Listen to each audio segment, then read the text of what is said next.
Now, people have often speculated about how and why people that are in a Congress making congressional salary, which ain't bad, considering all the benefits, accumulate such massive, massive wealth. Now, part of it is that insider trading among members of Congress is perfectly legal.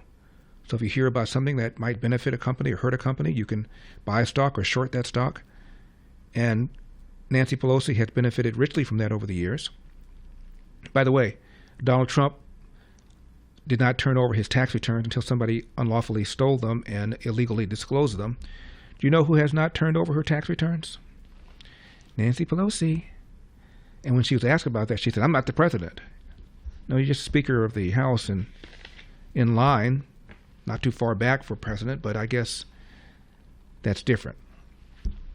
There's an article from American Liberty News, very extensive, called The NGO Laundromat: How Federal Funds Flow to Politicians' Relatives.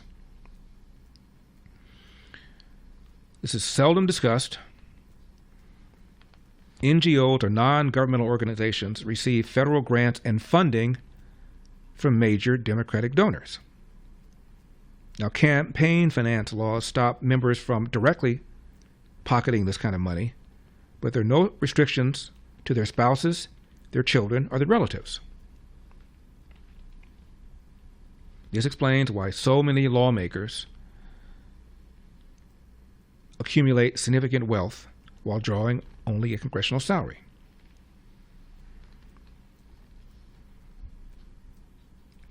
They set up these NGOs and endow their spouses with board memberships, well-paid executive positions for their children, and ensure a steady stream of consulting fees for their extended relatives. Consider the case of Representative Angie Craig, Democrat from Minnesota, whose spouse, Cheryl Green, serves as director at the Human Rights Campaign. That's an NGO, left-wing, funded by Democratic megadonors. Representative Stephen Lynch, Democrat, Massachusetts.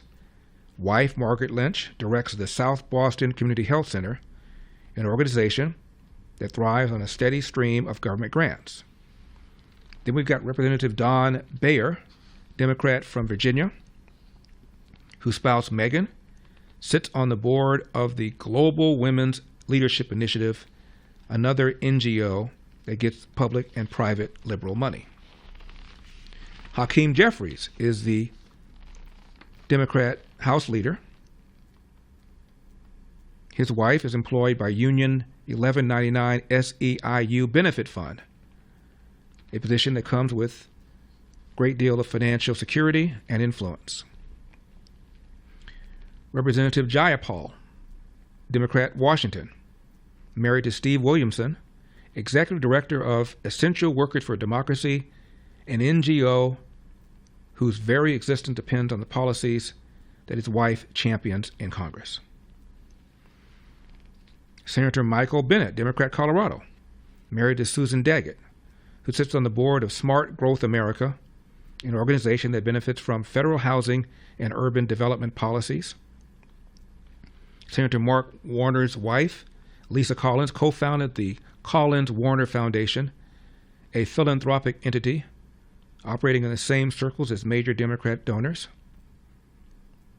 The aforementioned Senator Sheldon Whitehouse, who complained about Doge, has a wife, Sandra Whitehouse, who serves as a senior policy advisor to the Ocean Conservancy, an NGO that benefits from Democrat climate policies.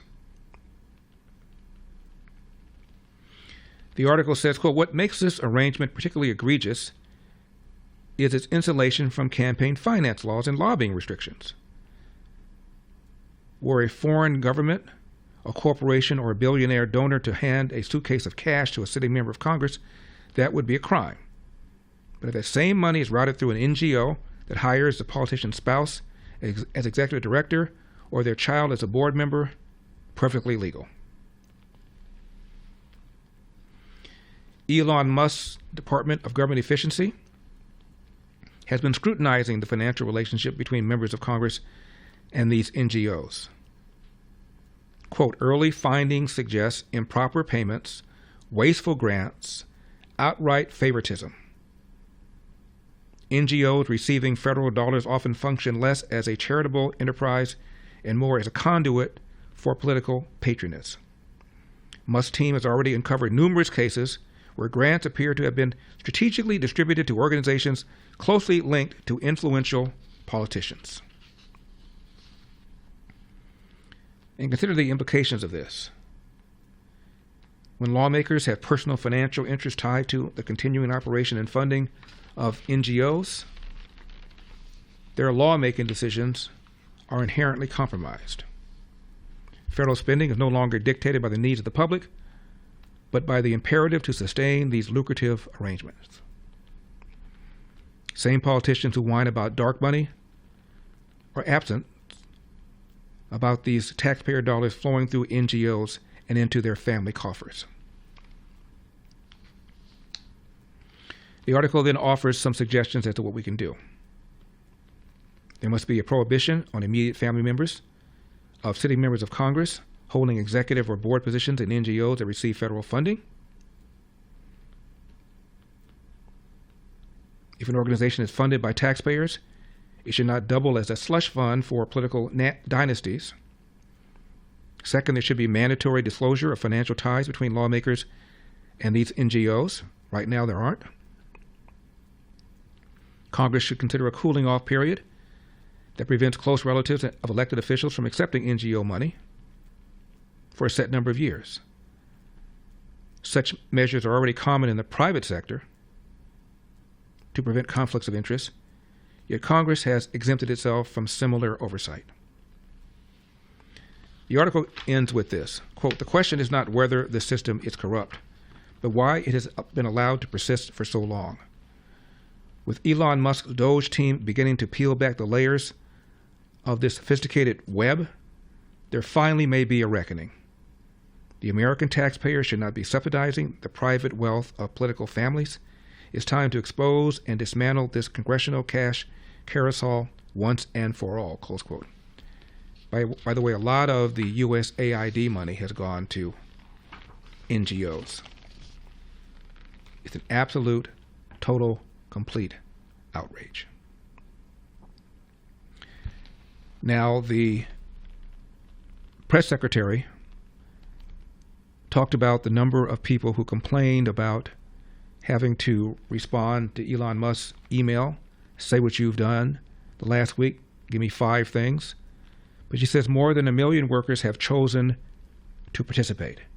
So we're talking about roughly 2 million federal workers. That means half have agreed to write down what you did last week, and so far half have refused.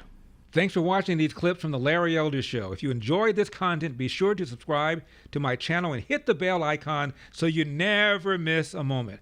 More thought-provoking discussions are just a click away, so stay tuned, and we'll see you in the next one.